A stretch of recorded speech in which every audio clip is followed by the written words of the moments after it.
దేశ విభజన జరిగి 75 సంవత్సరాలైంది. మరి మన దేశంలో కొంతమంది ముస్లిమ్స్ ఇక్కడే ఉండిపోవడం జరిగింది.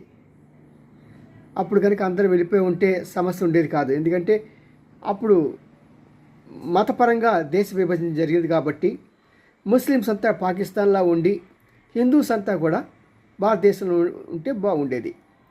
కానీ ఏవేవో కారణాల వల్ల వాళ్ళు వెళ్ళటం జరగలేదు. కానీ 75 సంవత్సరాలు గడిచినా సరే ఇప్పటికీ ఒక 15-20% ప్రజలు హమారా దేశ్ పాకిస్తాన్ అనేవాళ్ళు.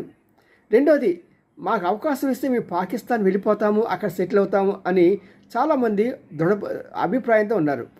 మరి మోడీ ప్రభుత్వం ఎంతో ఉపయోగపడే విధంగా ముస్లిం సేవ చేస్తున్న సమయంలో అలాంటి వారికి ఒక చక్కని అవకాశం ఇచ్చి వారు కోరుకున్న ముస్లిం దేశానికి వారిని పర్మనెంట్గా పంపిస్తే బాగుంటుంది. చూడండి మరి.